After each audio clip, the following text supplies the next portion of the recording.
here come the questions. So folks, I think a good way for us to do questions will be, we're going to cover quite a bit about, in addition to how to go through and apply for the second tranche, we're going to talk about some of the things that we saw in scoring the first group of applications that we think might help you all write some better grant applications. So hopefully that's going to answer some of the questions. So just hang on to that, and anything that we don't answer by the end, you'll all be able to dive in and get your questions answered at the end. But hopefully we'll get a lot of the stuff with our presentation this evening for you.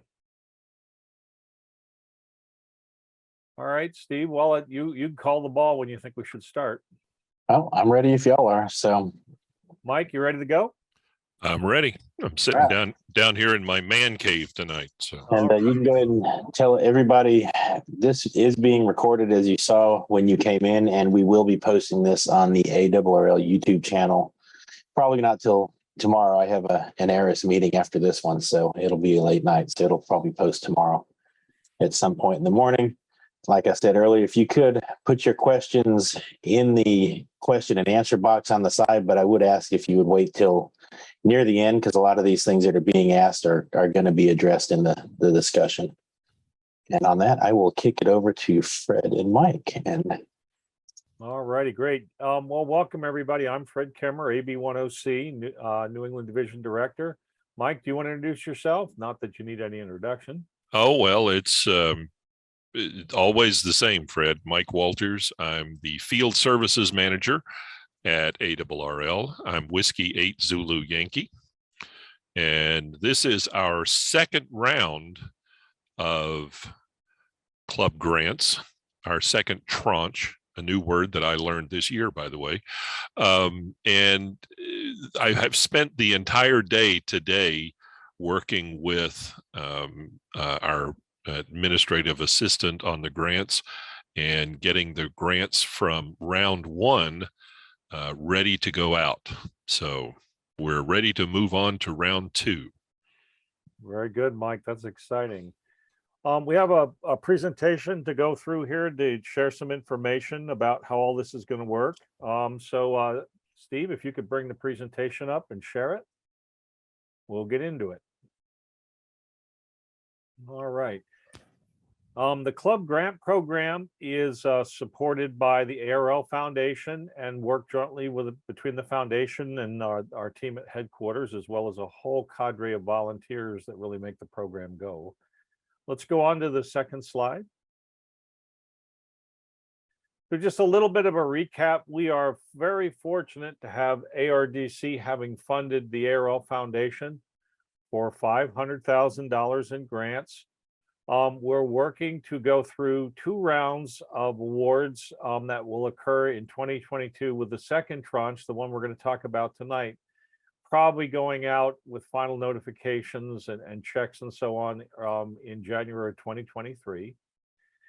The idea behind this program, and this part is really important, is to fund projects that will have a large, what we call a transformational benefit for amateur radio that goes well beyond the club that's applying for the grant.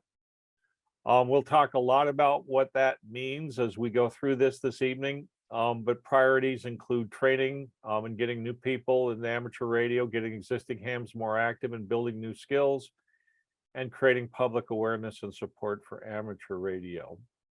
You do not have to be a 501c3 or C7, but you do get a little bit of extra credit if you are one. And clubs do not need to be ARRL affiliated to apply, but this is important. You do need to be a US-based club organization. ARDC prohibits the ARRL specifically from awarding grants that would go to groups outside the United States. Anyone wishing to secure a grant for a project outside the United States can, of course, go directly to ARDC and apply. And finally, the funds that are included in our grants cannot be used for commercial or for-profit projects. So let's go on the next one. So as we said, we have a total of $500,000 to give out.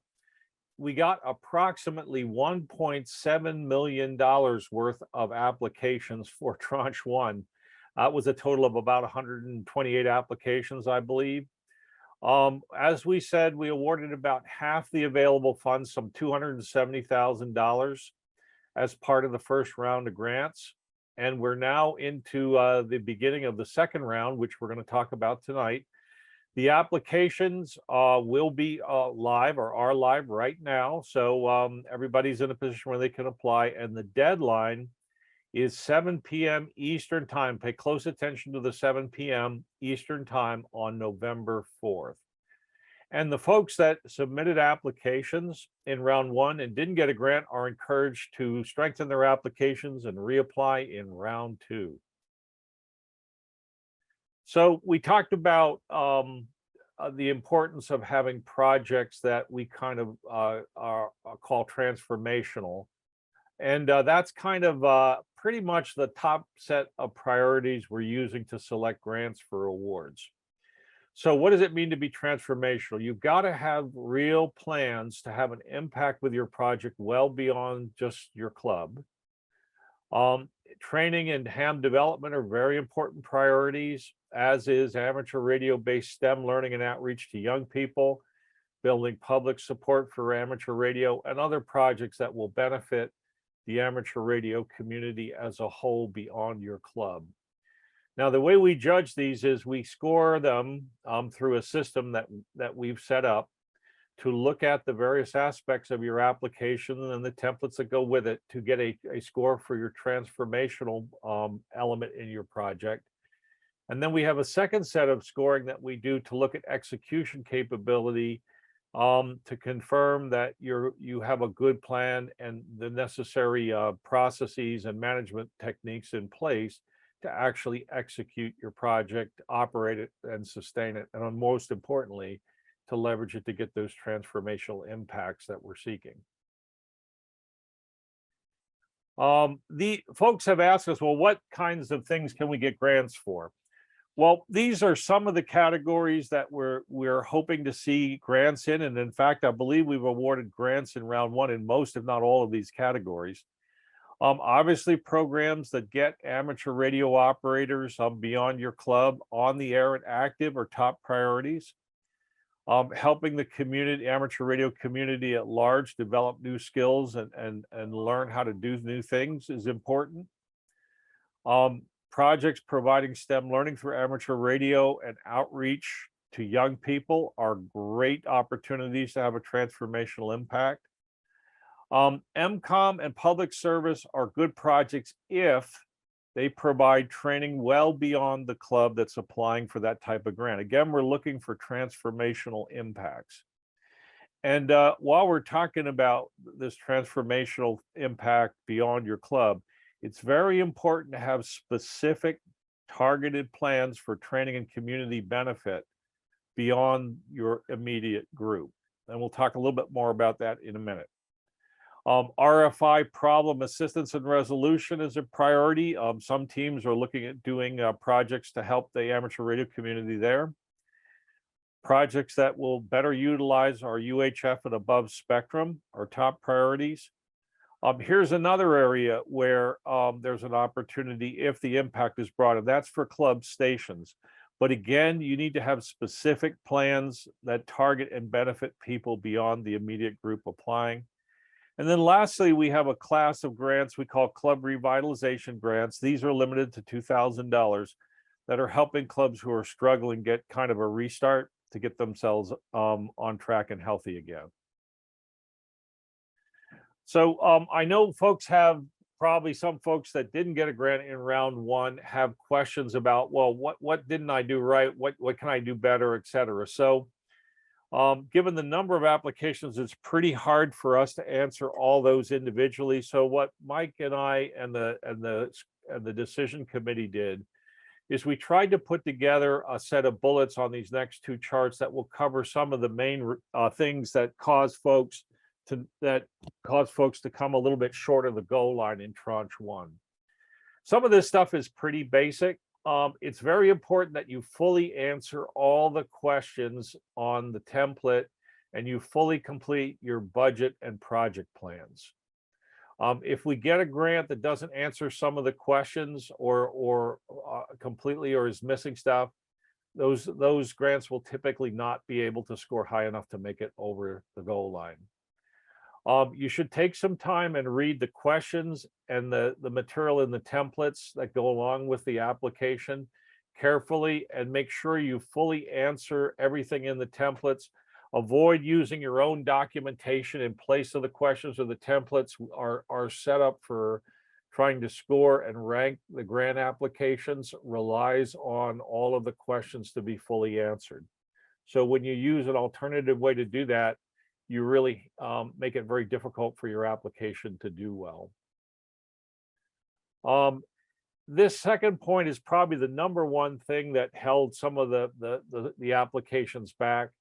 It's very important to have specific, well thought out, detailed plans for who you're going to target, how you're going to reach those people, and what specific benefits you're going to create beyond the members of your club. The only exception for this part is if you're going for a club revitalization grant where you're trying to get a little bit of money to restart your club. Obviously, that's going to be about your club specifically, but other grants that are not in that category absolutely need to do a good job in this area to make it over the goal line. So some examples of what we saw, some people had very large potential audiences. Like someone would say, you know, we're going to upgrade our repeater, and there are tens of thousands of people around us that might use it. That is not enough to get to score well in this process. You need to be able to explain who those people are, what specifically you're going to do outreach and training with them, how they will specifically use your elements in your project, and what your plans are to make all of that happen in detail. The people that did that were pretty much on top when it came to the first tranche. You have to demonstrate that you have committed and firm plans and engagements with your target audience, as well as the people that provide access. So we saw grants that say there are 5 schools around us, we're going to reach out to all of them, but no indication that a contact had been made with anybody at those schools, that there was a feeling of what the potential number of students that might participate would be. So again, while there was great potential in a grant like that, the lack of the details on how that transformational impact would be realized made those grants not do as well as they could have. Another area that's really important are your budgets. They need to be detailed and as accurate as possible. We saw some grants that had a budget template for one amount and a grant amount for a different amount. And obviously that was a pretty significant discrepancy. So it's very important that you total up your plans, that they be complete, that the amount that you ask for in the main application is the same as what your budget template proposes to spend. And we also recommend for larger items, let's say items that are approaching $1,000 or more, that you go ahead and get specific quotes from suppliers, unless it's an item that is obviously easy to find a price for online. Okay. Going on the next chart. Some other things we saw a lot. We didn't see a lot, but we saw some grants that were plans to revitalize club stations or maintain them, revitalize repeater systems, but they didn't really have any plan that would specifically reach or train people beyond the immediate club. Many of those grants had, again, indication there were a lot of people around them that were potentially beneficiaries, but no real idea how to reach those people or realize those benefits. So again, if you're thinking of or trying to get that type of grant, focusing on the groups around you, how you're going to reach them, who they are, what specific programs you're going to deliver in terms of training and activities, all of that kind of stuff is what will make your grant application stand out at the end.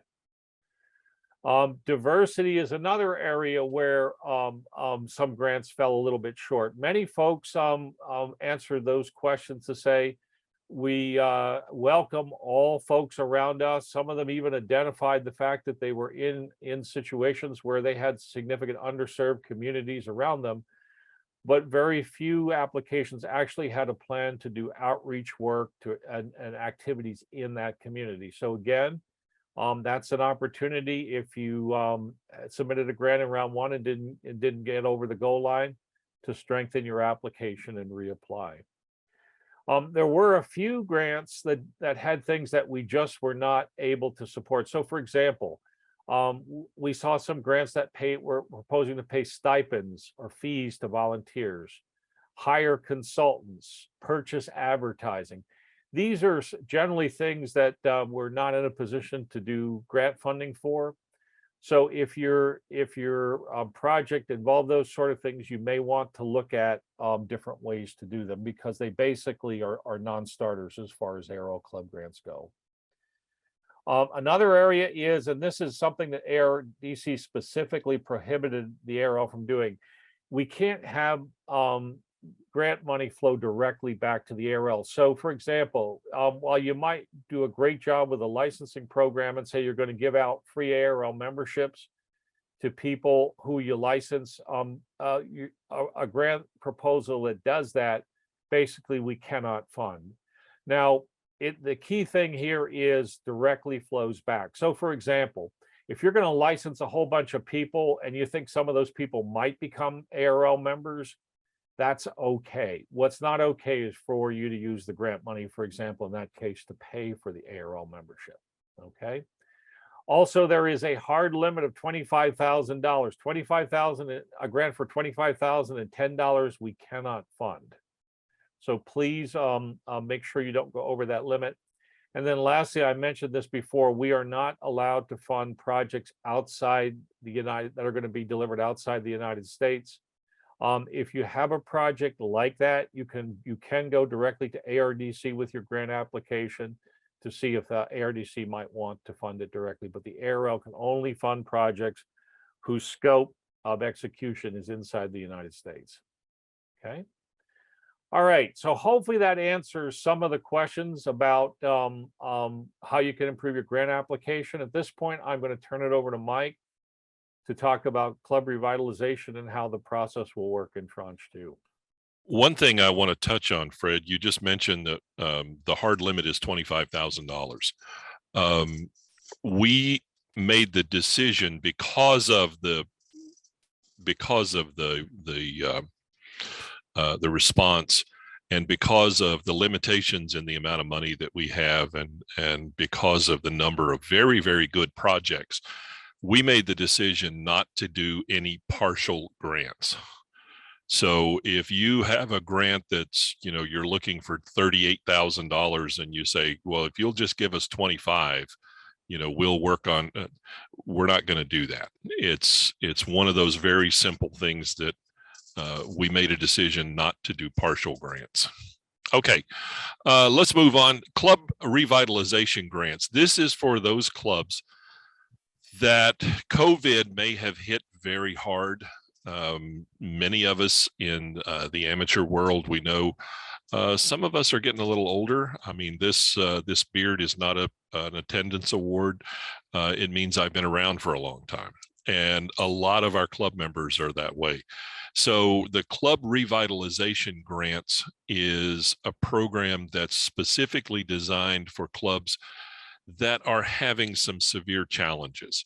They may have challenges with, they lost their meeting hall, they lost their access to a meeting room because of COVID, and still in some areas they're having to look for a place that they can meet.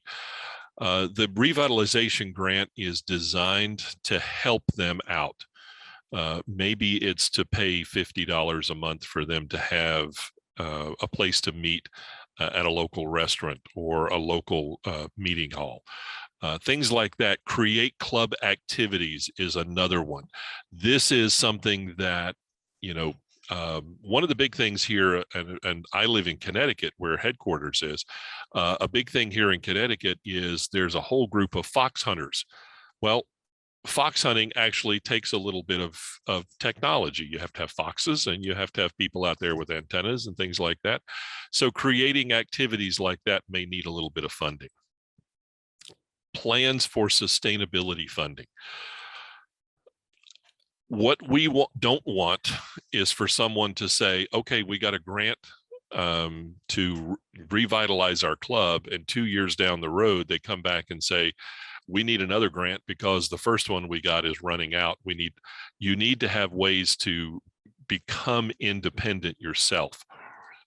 You need to have ways for your club to look at, is there funding available? Is there another grant program? Is there local funding from the local EMD or from civic organizations? Anything like that that can help your club, to help grow your club back. And we've got a group of people, club mentors, who have not been doing anything as of yet, but we're assigning those folks now, and we'll get some of those folks working with you. They'll be contacting clubs and working with them probably on a meeting basis, a Zoom call or something, to help the club get some ideas. So let's move on to the next one. The timeline. Tranche 1 is open. I'm sorry, Tranche 2. Tranche 2 is open today. So the webinar is tonight. This is our kickoff, just like we did back in May. The application process is open as of today. You can file your application all the way up until November 4th, which is a Friday afternoon, at 7 p.m. Eastern time. So if you live on the East Coast, you have until 7 p.m. Eastern time. If you live on the West Coast, and this happened in Tranche 1, we had someone who wanted to file their application at 7 p.m. that evening, and the application process was already closed. So targeted applications, awards, we're looking at the end of the year, 1st of January, given that time frame of making the awards. I will tell you that with 128 applications that had to be reviewed, our review committee, which is made up of volunteers all across the country, those volunteers had to put in a considerable amount of time to review 128 applications. And then once the applications are scored, then we have to go through another whole process of picking out the top scores. So that's where it takes from the end of the application process on November 4th until the end of the year. And, you know, we just threw a couple of holidays in there to make it fun. We have lots of work to do once the application process closes. So we're looking for applications open now, and you have until November 4th at 7 p.m. Eastern time. And contracts will be executed and funds dispersed probably at this point in January. I actually spent the day today, as I said, working with the agreements from Tranche 1, and we're actually writing checks this week. So if you're one of those folks that's getting a grant from Tranche 1, congratulations, and you should be getting a check shortly. All right, let's go on, Steve. So what do? As we did in the first round, we ask you to attend the webinar, which you're doing right now. Work out your project. Think about it. Don't start working on this thing until you've actually put a few minutes worth of thinking into it. When you open the application, you are going to find that there are some forms, some template forms that are there. One is the budget form, the budget template. The other is called the project narrative template. We also have a project schedule template, milestones, and then there's a club revitalization plan. If you're going for a club revitalization grant, you'll use that. If you're not going to do that, if you're not going for a club revitalization, you don't have to use that. Okay, the big thing, these applications, these templates require some time. Take the time to read it. You have about 7 weeks to get this application in. So now is the time to spend time and read those questions and answer them thoroughly. you may have to do a little research. You may have to look up a few things, but now's the time to do that. Okay, go ahead. Participation requirements.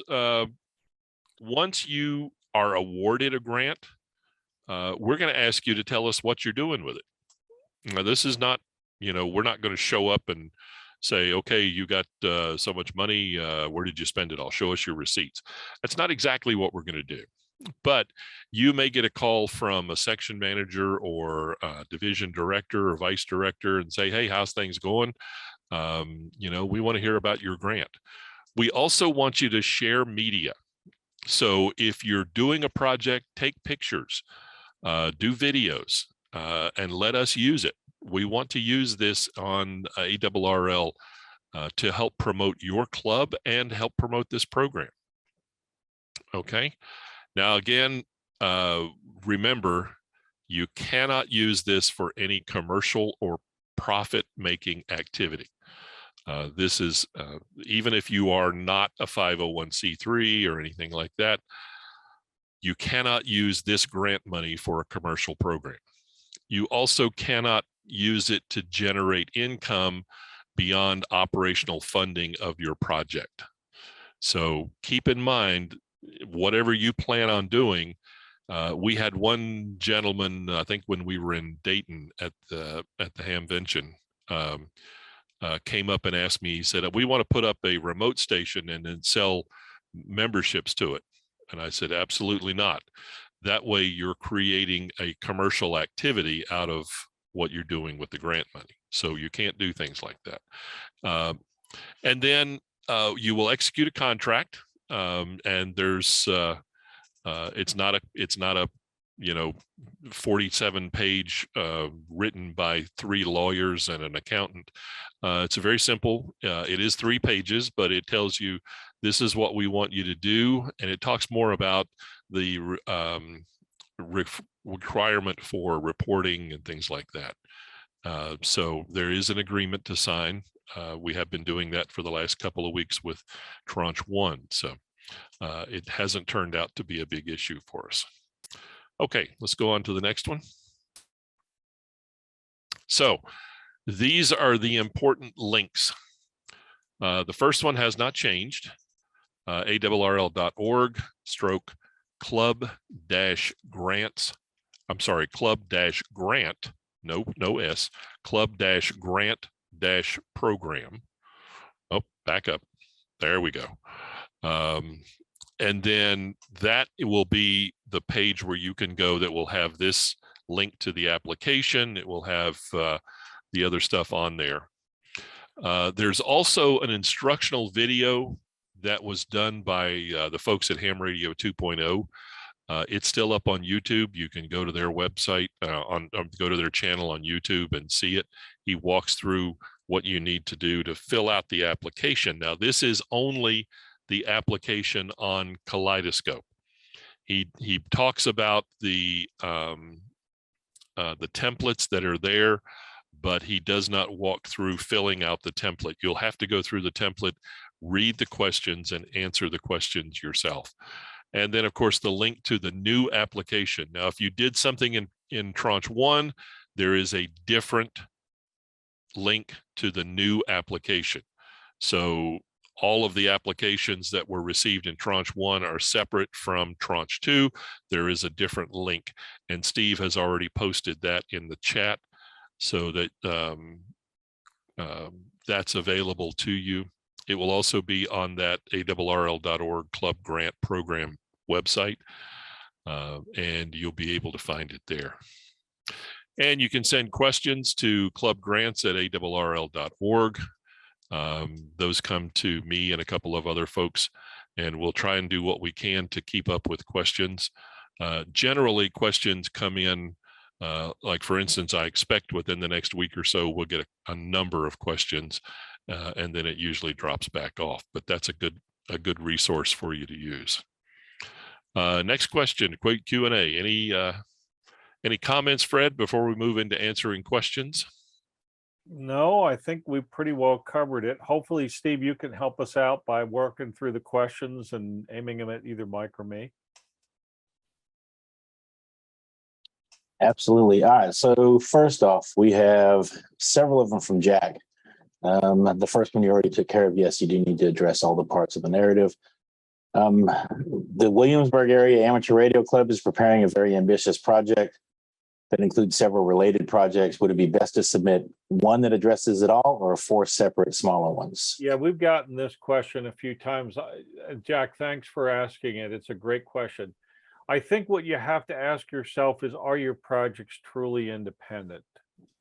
If you had, say, three elements to your project, and if one of them didn't get funded, you couldn't do the other two, then no, don't submit them separately, because if you get a grant for one of the ones that depends on something that didn't get funded, it's a non-starter. If the projects are truly independent and, if you submitted three and one got awarded, you'd be happy with just doing that one and not the other two, then sure, go ahead and submit them independently if you want to do that. You can also, if you feel like that the story is stronger of the whole than the sum of the parts, if they complement each other, you might want to bundle them together into one larger grant application, assuming you stay under $25,000, in hopes that all the things will kind of work together to make your overall project more valuable and more transformational. So I guess the short answer, Jack, is it depends on the nature of how the things relate to each other. It's not a hard and fast answer. I hope that helps. The big thing there is going to be if you do them independently, then there is a very good chance that one may get awarded and one may not. So if you have an interest in doing projects, or you have well-defined projects that exceed the $25,000, then I honestly would suggest that you look straight at ARDC instead of using the club grant program. But it's entirely up to you. You have to decide, how those projects are going to fit. What reports will be required to evaluate the execution? Mike, you might want to take that one. Yeah, we're going to ask you to just basically tell us, yeah, we spent the money like we were supposed to. We didn't get the grant and say we were going to put up an antenna on a high school and then turn it into a pizza party. We love pictures. We love narratives. We love video. We love to see your project in action. So if you are building a piece of equipment, we want to see it work. It's not a question of send us all your bundled receipts. It's more or less a question of tell us how you spent the money. Right. Also, if your project is a longer one, we're going to ask you for a written report, an update on your progress on about 6-month intervals. Some grants are such that you'll do that once, and you'll spend your money and do your project in 6 months, and you'll give us kind of a completion report. If you have a project that runs over a longer period of time, we're going to ask that you update us every 6 months, and there is a template, I believe, or going to be a template for those reports. Yep, there Which is a nice segue into his next question. Can it be phased over a period longer than 2 years? I would say it depends on the project, and what we look for in looking at this kind of stuff is, does the interval that you're proposing in your schedule template seem reasonable for the project that you're trying to do? Yep. If you have a project that says we're going to put up an antenna in a school station and you want 4 years to do it, that often raises some questions. If you're saying that you're going to reach 50,000 school kids and you're going to do that in 3 months, that will also raise questions. So what we would say is that the story as a whole needs to make sense. So, and that's one of the reasons we look for a budget template, a project narrative, and a schedule. And we look at all three of those things together and ask ourselves, does all of this seem reasonable? And as long as you can pass that white face test, okay, with your plan, you should be fine. And what happens if only a subset of the project goals are achieved? We would definitely discourage you from doing that. Now, if it's small little things, fine. But what's not okay is for you to lay out a very ambitious plan and then only achieve a quarter of it or a small fraction of it. Obviously, once you have the money, and we can't really do anything about that. But I would say it would be in bad form to not have pretty solid plans to do what you say you're going to do, or at least get pretty close. And who will have ownership of the property, the club or ARRL? You want to take that one, Mike? I think it's the club, right? Yeah, absolutely. The club. We're not in the process of buying stuff and leasing it to the clubs or anything like that. So once the grant money goes to the club is responsible for dispersing it according to their plan. So if they purchase equipment, anything like that, it is property of the club, not of ARRL. Right. And you should have procedures in place to make sure that it stays in the club's possession and doesn't end up in the hands of members or other people that where it wasn't intended to go. Can the execution plan be changed after it's accepted by the club? Only I would say, again, for credibility reasons, only minor changes. So what's not okay, like Mike said, is not okay to say we're putting a station up in a training center and then you decide to change your mind and use it to buy pizza or do something totally different. If your plans are not firm enough, you probably need to work on your plans some more before you apply for a grant. And the last one from him is, what conditions does the ARRL place on grant submission when it is accepted by a club? Mike, why don't you deal with that one? Well, once it's accepted by the club, we're asking the club to first of all affirm that they're going to use it for what they say they're going to use it for.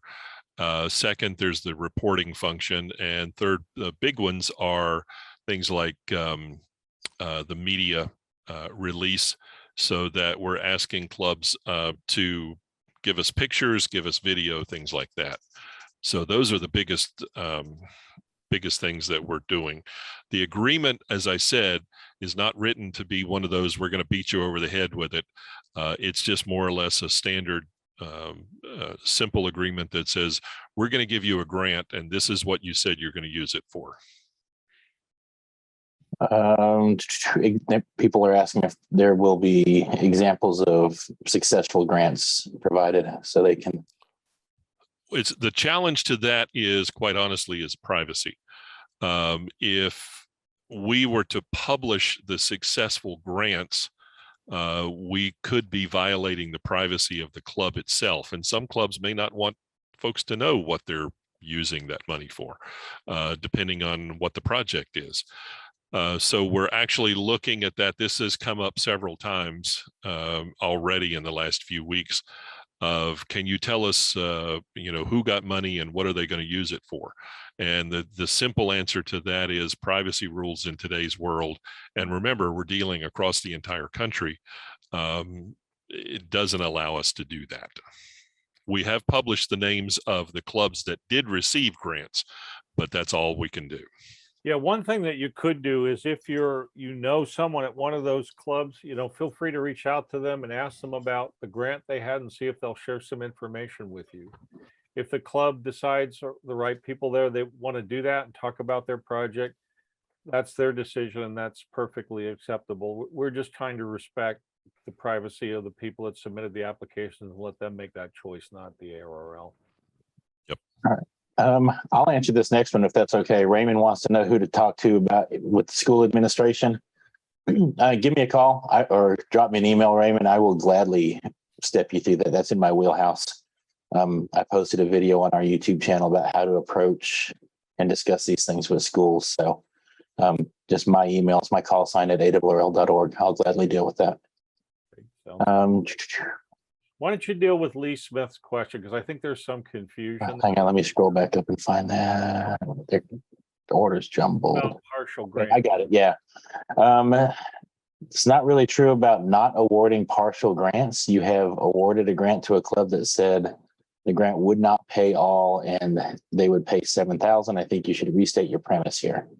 Well, so let me cover this one, Mike. Go ahead. So, there are probably a couple cases here. We do not, for ARRL Foundation Club grants, award anything other than the amount that's requested. There are other grant projects that the foundation does that's not this program, where there is a policy of, I believe, of awarding partial grants, but that's a different program. Now, if a club has a grant project that say is $10,000, and they tell us in their application that they've already lined up $3,000 of funding for it, and they need $7,000 more to complete it, and they have a firm commitment for that other $3,000, then we will award the amount, and the application, does well in the process. then we will award the requested additional $7,000 with the expectation and with the checks that say that other $3,000 is really there. Mhm. But that club makes that decision and the way they apply, not the ARRL. We don't say, well, your application was $12,000, but we think it's only worth $9, so we're going to give you $9. You go find the other $3,000. That's not how this particular program works. Mike, do you want to add any more to that?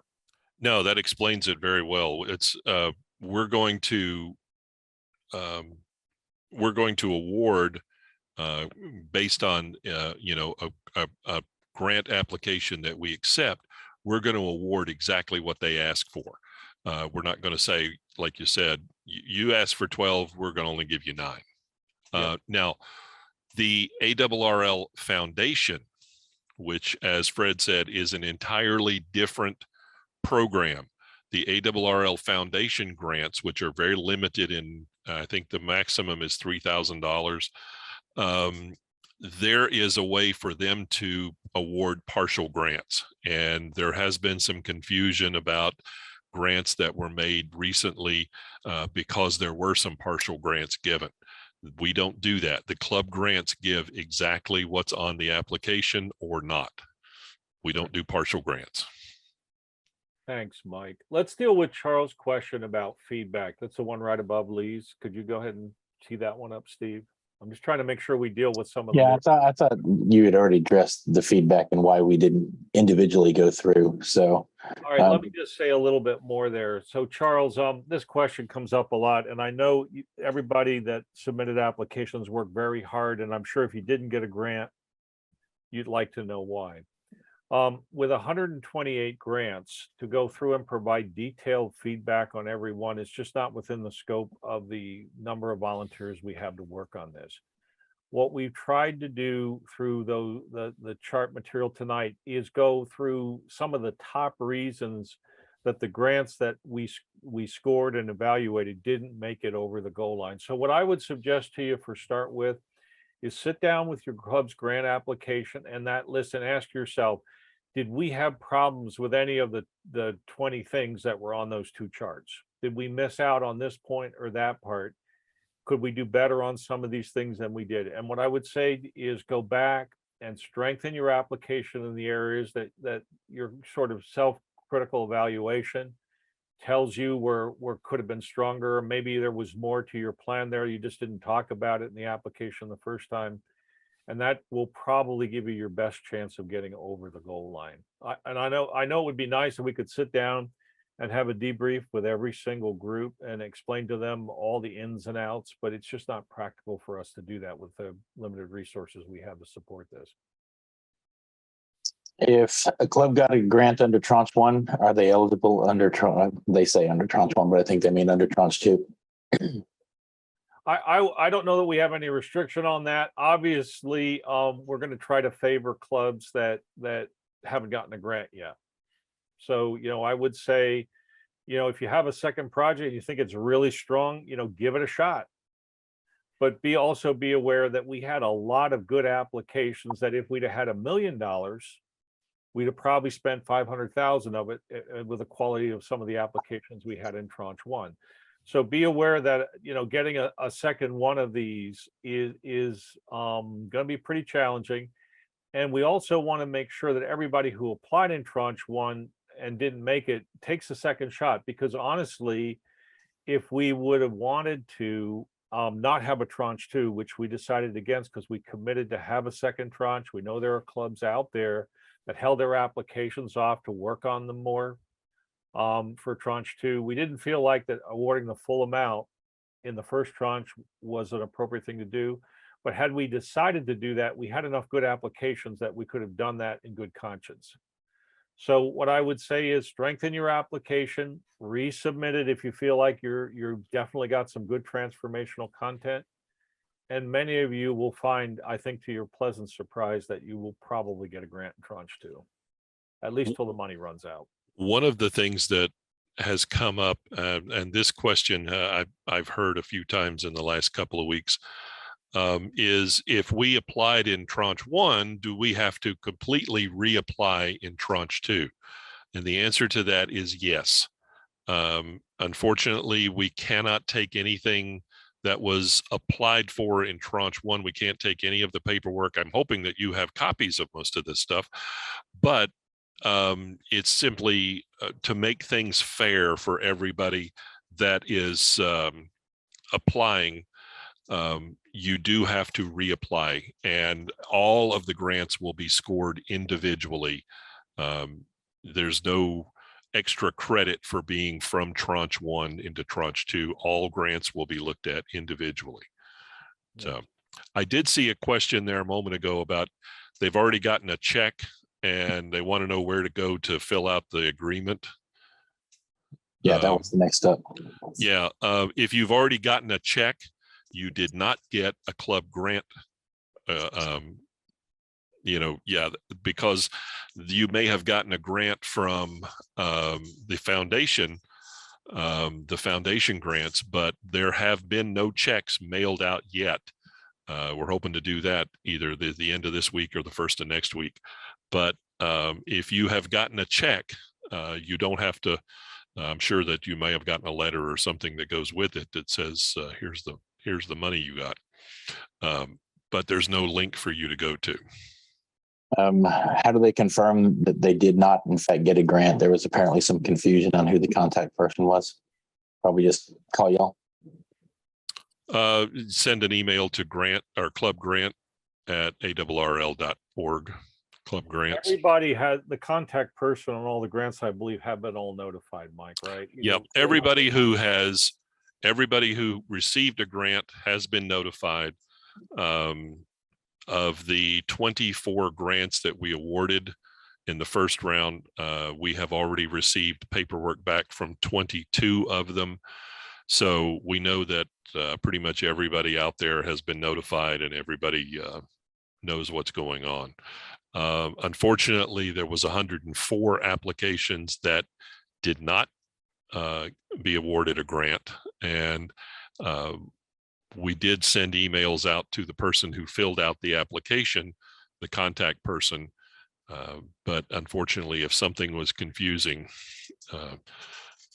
you send an email to clubgrants@ARRL.org and we'll take care of it for you. Does the application need to be completed all at once, or can they log out and then? They can log in and out. Once they get to the end, that once they submit the application, then it's gone, it's in, but they don't have to fill everything out at one time. And the templates only have to be uploaded once. So you can start work on the template before you even start the application itself. Can they apply for a revitalization grant separately from the outreach project?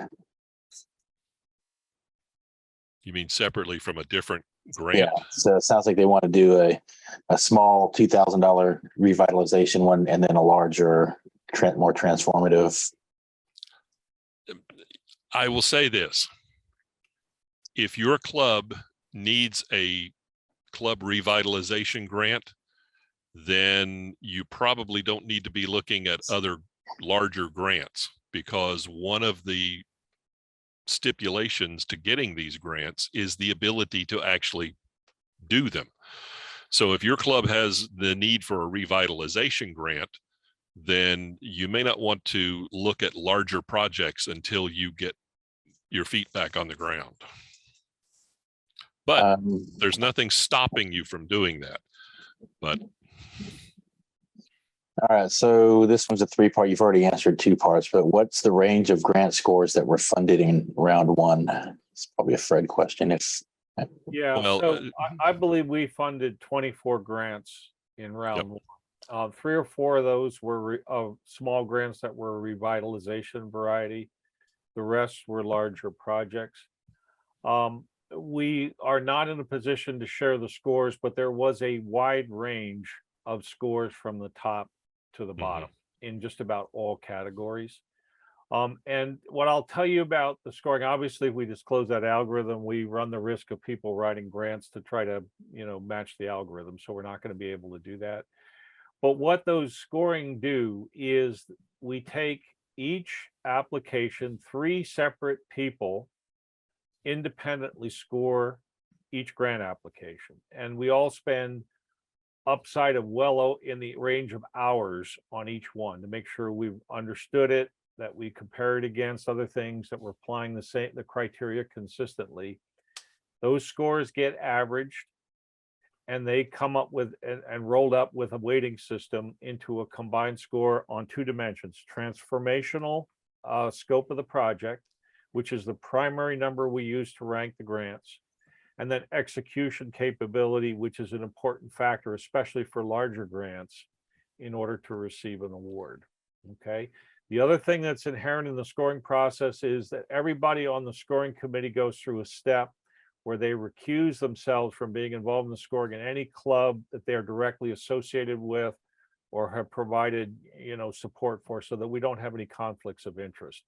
And we've all signed conflict of interest documents and so on to make sure that the process is fair and that we don't, have any situations where somebody's putting their thumb on the scale of the answer. Okay. I'll give you an example there, Fred. My club here in Connecticut actually applied for a grant. And obviously I couldn't score that grant. So our review committee is divided into 3 teams. So it was placed in a team that I had nothing to do with. I never saw that grant application. And unfortunately, they didn't score high enough to get a grant. So they came back to me and said, "Hey, you're a member of the club. You need to rewrite the grant." And I thought, "Oh, stop, hold on, time out. I cannot touch that grant. I can't touch the wording in it. I can't touch rewriting it. I can't touch any of it. You could resubmit, but I cannot be involved in any of that." Right. So we're very diligent about that. We had several folks on the review committee said, "Oh, I know this club," or "I know the guy that's submitting this." So we moved it off to a different team. And that's one of the big reasons that we divided our review team up, so that we could do that without having to get into those conflicts. Okay, good. Thanks for adding that, Mike. Would a large dollar amount requested count against their first application? And if so, would reducing the amount help the application score? No, not at all. We Nope. had a pretty broad range of dollar amounts that we awarded, and some of the smaller grants scored lower than the really big ones. Mm-hmm. So it all comes down to how effective is your project. Now, what I will tell you is that when we get a request for a grant that's $10,000, let's say, or more, a large one, we look really hard at the plans and make sure that they're well thought out and solid. And here's another important criteria: that the money that's being requested is actually being applied to the transformational purposes. So, for example, a grant that says, "We'd like to rebuild 10 repeaters. And oh, by the way, if you give us the money, we'll teach a license class," does not get you anywhere. What we're really looking for is the money in the grant going to something that's going to directly create the benefits, the transformational benefits that we talked about. And if you do that part very well and you have a good plan to use the money, no, the size of your grant doesn't matter at all. It's the transformational impact that matters. In Tranche 1, we awarded several $25,000 grants. Yep. So it will have, it's not a matter of how much you're asking for, it's how good is your plan. And I had one guy, again, I think at Dayton, was telling me, he said, "You guys are all asking for all this pie in the sky stuff." He said, "You think you're, just need to give guys money and let them fix their repeater," things like that. And we've always said, and our committee and our group with the foundation have said, we want this grant money to go to something worthwhile. We could have said we have $250,000 in Tranche 1 to give away. The first 10 people that sign up get a grant, and we could have given the money away in a heartbeat. But we wanted the money to go to something that's worthwhile. We want this to be not just another exercise in spreading cash around. We want this to have an effect on the community, and we hope that's what we're doing. Yep. Will there be just a list with a quick description as to what was awarded, or are we not going to disclose that at all? We've already listed the clubs that have been awarded. All the section managers and the ACCs have been given that list. And we're not going to discuss individual topics within those clubs.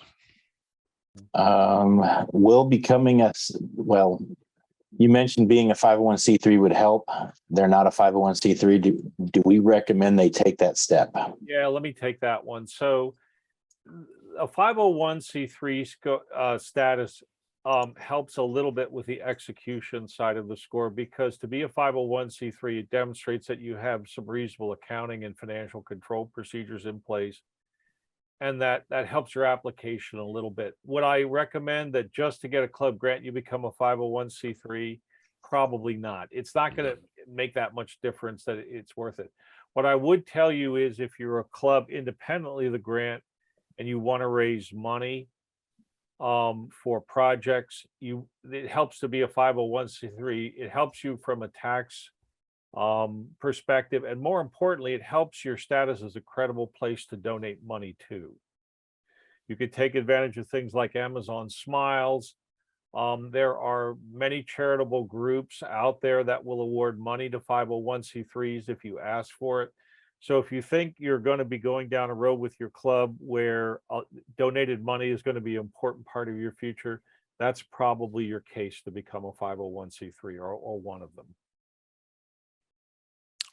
All right. Scrolling. A lot of them were just asking for. How do they? Okay, so it's difficult to determine how many people will be affected by our grant request, like dealing with schools and STEM programs. How do they make a reasonable estimate? You know, what I would do is I'd come up with a specific set of schools around you that you're going to address. I try to do at least a preliminary outreach with a guidance counselor, a principal, and a teacher at each one to see if the door is actually open, and to get some rough idea of the number of students you might be able to address, and put that together as your starting point for your plan. If you can't do those steps, you're probably in a very difficult situation with actually executing on those parts of your plans. So Steve, I don't know if you have any more to add on that. You have certainly a lot more expertise in this area than I do. No. I've already scrolled down looking for your next question to field. So Okay. Can you provide more detail on what an underserved community is? Yeah, let me try on that one. Maybe you guys want to help a little bit. Communities that have large groups of people at modest or low income levels. You know, some of the groups that I've worked with where this has worked out well, public schools and communities that are generally on the poor side financially are good examples of this. Boys and girls clubs are often good examples of opportunities for that type of outreach. Any situation where STEM learning is weak are good examples of educational groups where that's a good thing to do. And again, I bet Steve could comment a lot more on how to find those. But generally, you want to look at folks that would otherwise have more than average challenges of getting involved in a hobby like amateur radio, either from the standpoint of learning how to do it, support for the equipment and training and resources that they would need to use it, access to stations where they could practice amateur radio anytime, and particularly groups of folks that are people of color, females and so on, folks that in general are underrepresented in the amateur radio community are all good candidates to target for those areas. Is going for a smaller grant beneficial? No, I would say no. The quality of your project is what matters. Mike, Yep. Go ahead. Yeah, that's what we were talking about before. The amount of the grant is irrelevant. It's the quality of the project. Yep. Trying to skim through these and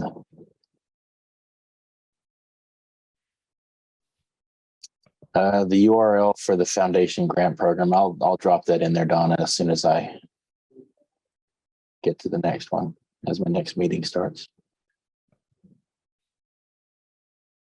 How specific do you have to be for those benefiting from any request? Is a general group satisfactory? I'm sorry, say that, answer that question again, Steve. How specific do you have to be for those benefiting from any request? Is a general group satisfactory? I would say what matters is that you know specifically who that group is and you have a specific plan to access it with your services. So for example, let me give you two cases. Let's say you're doing a STEM outreach project for local schools. Okay. One would be, say we have 10 schools around us. There are lots of kids. They range from 5 to 7. We think there are 10,000 kids. That would be one example. The second would be, here's a list of 5 schools. We've talked to teachers and principals at these schools. We would estimate that there are STEM clubs or electronics clubs in each one. We think the total sizes of those clubs is roughly 50 students. And we've talked to and arranged an introduction of our project with those clubs at some point in time. The first example would probably not make it over the goal line. The second one would score really well in that example, because the second one, you've done your homework to open the doors and you have specific plans and people you're targeting. With only 24 of 128 grant applications being approved, seems pretty hopeless prospect. Why should we even attempt to submit an application knowing this low number of grants that were awarded? Well, what I would say on that is, had we gone to the second level, probably roughly 40% of the applications that we got would have probably made it across the goal line. Now, all this depends on the size of the second round. If we get a lot of smaller ones, then we're going to award more grants. If we get a lot of really good larger ones, then we'll award less. But why would you do that? Why would you do that? Well, a couple reasons. First of all, the thinking that you're putting into doing these types of projects will benefit your club in lots of different ways. The fact, if you go and talk with school groups, or you work on projects or programs that provide benefits for the community around you, even if you don't get a lot of money to do those things, the relationships you build and the work you do on planning will serve you well to do smaller versions of those projects. Go to ARDC and resubmit your grant application there. And possibly, if we do well enough with our first round of grants and the ARRL successful in getting additional money from ARDC, may prepare you to win an ARDC or ARRL club grant in the future.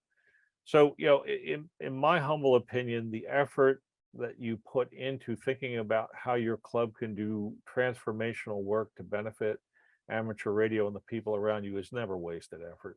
And there are always things that you can do, even if they're smaller projects, that will come out of the kind of thought you put into those activities and doing a grant application. So I'd encourage you to try. And, you know, if you don't get a grant, scale back a little bit and think about what can we do within the volunteer resources and other resources that we have. No, there is not. They're asking, is there a published list of the clubs who got awarded grants? Several people have asked this, and I know you said we've told the section managers and everything. Is there a published list, or will there be just saying who got grants? Mike, I don't see any reason why we couldn't provide that list to the people that want it. If you call your section manager or your ACC, they'll give it to you outright anyway. I don't know why we couldn't do that. What do you think, Mike? Look for it.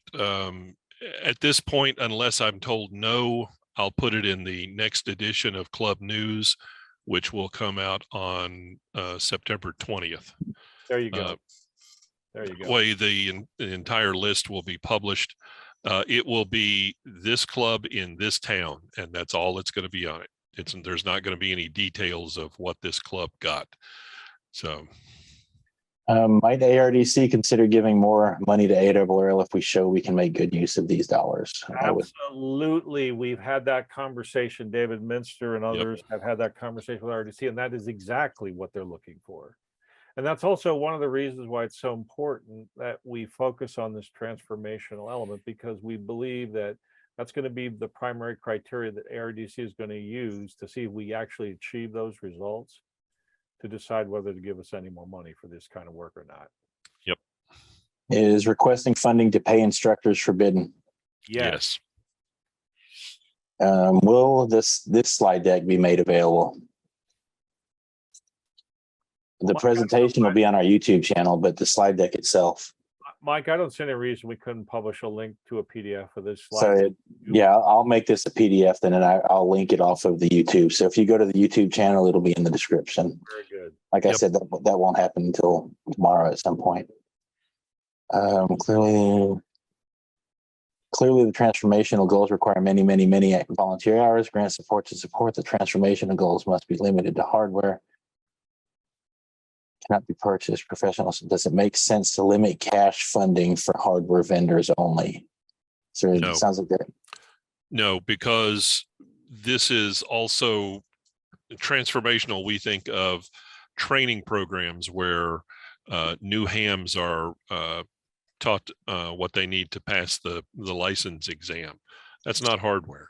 We're not going to limit the money to just hardware.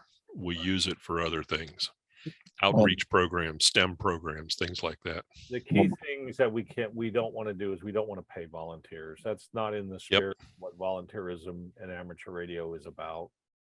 And Which so, kind of leads into that next question. You can go ahead and address it while you deal with that. If the money can be used to pay contractors, can money be used to pay? I would say there needs to be a really good reason. Like, let's say you have a really good transformational project that involves putting up a club station and you want to hire a tower contractor to build that station. That might make it over the goal line if what you're doing is cost effective and that there's a really strong plan to apply that investment to something that's going to be transformational. That might be a case where we could get by with that type of funding. Or something where safety would play. Volunteers and I'm going to give them Yeah. $100 to show up and teach a license class. No, No. we're not going to be able to fund that. If you're putting in a station and local zoning or the building where you're putting it requires licensed contractors like electricians or something like that, I think we would very well consider that. Yeah. But If you're, the key thing is ask yourself, if you had to stand up in front of 10 of your peers and defend how you're spending your money, would you have any qualms about doing that and not feeling like apprehensive about it? If you can kind of pass that red face test, you're probably okay. And how did we get around the D in ARDC, since it seems most of the grants are not digital oriented? ARDC is a foundation. Their Yeah, name is they irrelevant. stipulated what we are doing with it anyway. So Yeah, that there's no connection, at least not in our grant program. I don't think in ARDC's either.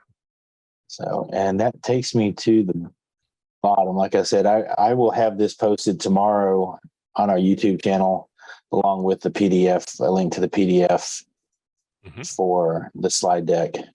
And then those, like I said, if you have any questions or anything, you can email Mike, and that's what, clubgrant@ARRL.org. Clubgrants@ARRL.org. Hey, there's one last question here I saw that just popped out from Dave. Let's deal with that one because I think it's probably one that's on a lot of people's minds. What options are available to a local club if it doesn't have volunteers with the teaching skills required to pull off a transformational program? I know a lot of clubs struggle with signing up volunteers. Here's what I would say. The people that execute your project don't necessarily have to be your club members. I think that's helpful if some of them are. Obviously, you need some representation there. But, other places you can find help. I've had some good success of working with teachers in schools, with parents who care about the kinds of projects that I've been involved in, with leaders at boys and girls clubs who want to make an opportunity for their kids.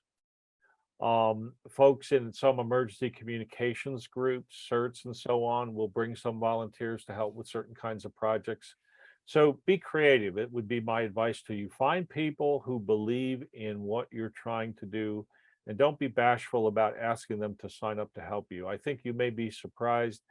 And the other thing I would say is sometimes a club will have a situation where people don't want to be the first to raise their hand.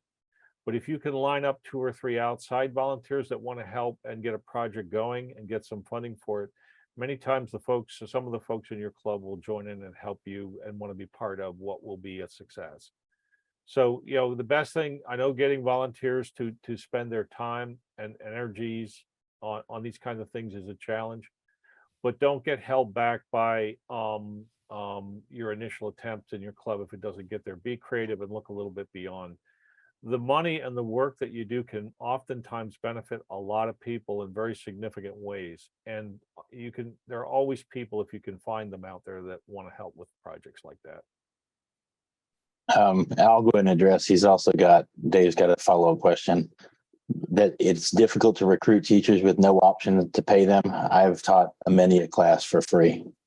A lot of hams out there are more than willing to do. You just have to shop around for them. There are a lot of online people that teach some of these things online for free as well. So shoot me an email, give me a call, Dave. We can figure something out there. Yep. Judy, on your comment about towers and that kind of work, absolutely understand that climbing a tall tower is not something that you necessarily want your club members to do. That would be a reasonable place to, employ a contractor if what you're doing on that tower can be tied directly to a transformational program. If you're, as we said earlier, I'm assuming a budget work like that is probably going to fall close to that $1,000 or above threshold. Definitely get a quote and submit it along with your application so that we can see how you got the number. That will help you. All righty.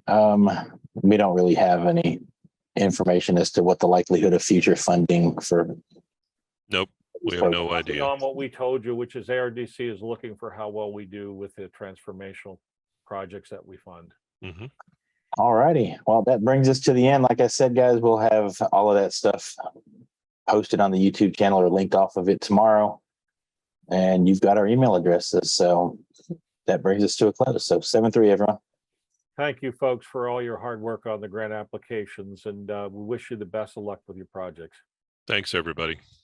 73. 7-3. Good night.